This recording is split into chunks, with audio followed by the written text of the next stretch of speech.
Welcome back, Casino Crew. I like that. We're Casino here. Crew. We're here. Well, I mean, that's what cool. That's what we call everybody at the shop anyway. That's true. So like, it's all my friends are like Casino Crew, which is really weird because they all work here. Anyway, so we're talking about the best excuses. Ooh, I like excuses. On how to buy your new guitar. I like to call us the best reasons. Reasons. The best reasons I need that new guitar. And this whole conversation is really, we need help because we all want new guitars too. Even though we work in a guitar shop, we always want new guitars. And maybe even worse because we see them. It's like every day they're right there. Bam! I need this. Yeah. I need this. And so we all have ours. And we're going to talk about our excuses and our reasons as we go. But we need a conversation here. We need help. You need to help your brothers and sisters in arms out there trying to get their new instruments. Yes. So let's start with the most important. We're not going to, it's a list, but it's not like 1 through 10, except for number 1. It's a good investment. Yeah. That's the one we always use. Like, no, honey, this is a good investment. Didn't you just do this recently? Yes, maybe. Christy, tune out now if you're watching. Don't watch this video. Yeah, I did just do that actually. Yeah, so it's that's what we always hear. Like, this is going to go up in value. Like, I've used this 1,000 times myself. It's like saving. It's like saving money. But I can play my savings. And if the neck breaks off of it, it doesn't affect the value at all. Or those little pick scratches or it does. Things. Sometimes it is a good investment, but in general, it's possible. Usually not. It's probably usually not. Let's go right down to number 2. It's in the same vein. It's rare. This is a limited edition. It's a psychological thing that you can sort of do to convince your partner. So far, I've used both of these. I remember I brought this horrible. Well, it wasn't horrible. It was really cool. It was a P90 Telly. It was like a Fender special run. And I was like, I gotta get it now. It's the only one. Like, I did that. But Fender will have another special run next year. Right, and it'll be the same thing. But well, it'll be slightly different. They'll change like the color. Yeah, I mean the color. That's all I had. Number 3. And this one's not like it's you don't think it's that used that often. It's used all the time. It's my birth year. Gotta have it. I have to have this guitar is built in 1989. My birth year. It's important. It's sentimental. It's like you created a sentimental attachment before there was anything to be sentimental about. It's great. And particularly when you have a really crappy birth year. Maybe you should say your wife's birth year. Ooh. Darling, it's your birth year. This symbolizes our love. I never thought about that. That's smart. That just hit me. It's that is good. Here's number 4. And this is great because I guarantee you use this. I need this for my backup guitar. Gotta have 2 guitars when you're gigging. When you're gigging at the beer shed, the cheese factory, Outback. Down the street, you gotta have the extra guitar in case your string breaks. The band cannot go on. It's serious business. I think it's funny. I mean, I always take 2 guitars. I know you do, but you don't necessarily have to have them because most people aren't really gigging that much either. But man, like I don't gig really. I just like to have guitars. It's a problem. Okay, let's continue. Number 5. This is one of our favorites too. There's a provenance to this guitar. Ooh. So Jack White's roommate at one point in Detroit, first roadie of another band, might have had his sister play this guitar at some point. It's possible. It could have happened. I have to have it. I have to have it. I will pay a lot. Mojo. Now saying that, Derek and I both did try to buy some of Jack White's amps and lights and what else did we try to buy? Everything. All kinds of things. We tried to buy it all cases, whatever. And in his pedal board boxes that would just have it. We're like, we'll try to buy everything, and it went for way too expensive. And we didn't. It made no sense. And his wife was completely correct in trying to stop us. Yes. Her trying to stop us did not stop us, though. Did not do it. It was the other people's bidding that stopped us. It went way too expensive for what we could afford. Yeah. So the provenance is often a ridiculous reason, but we've used it. Let's see, what do I have now? Number 6 is always a good one. This is one of the most obvious. This should be probably. It's on sale. It's on sale. It's I got a great deal on this one. How can you pass that up? This is the same excuse most partners use for their purchases. It's true. My favorite's like when they come, like, how much did that cost? Well, I saved $15. Like, no, you didn't. How much? What if we had just spent no money? Yeah. I mean, and this sort of ties back into the first one, because if you're like, oh, I got a great deal, it was on sale, then you think in your brain, oh, we could sell it for more. I've used this excuse too. I have to. It's I've used it on multiple things. I bought that orange Rockerverb like that, Oh, but there that you go. was a great deal because it was like a $2,500 amp when they came out. It was in Guitar Center's used section. I think it was like $1,100.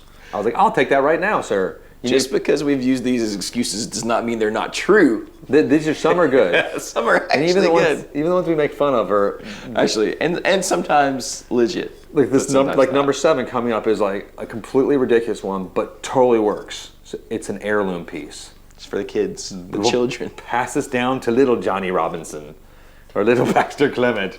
Whatever. It's you're probably going to play it, and you won't let little Johnny Robinson play it till he's 38 and you're dead. But that's my thoughts on that. But because I have some back there, like we've gotten some before that have sort of stayed in the collection. Yeah. And like we can sell this to pay for my kids' college. Or I've said that before too. yeah, In years. Go ahead. I'm just saying. It's probably not. I mean, it could be an heirloom. Probably not. Okay, number 8. This is an often common one too. Is and this, sometimes this actually works. Some people make a living doing this. Most do not. I can buy it and I'll flip it and make a profit. Yeah. I know Derek has about 6 guitars in his closet he's buying to flip. He was gonna flip the flip. Plays them. I mean, you gotta make sure they're cool, right? You gotta who add ends value. up, yeah, and who ends up playing those more is usually the spiders and the cobwebs. Hey. But that's sort of the hoarder mentality of guitar buying. Like, and we all sort of go through that. Then you go through this phase of like where you're getting rid of them. And then you look at your reverb account or whatever. Usually it's reverb account.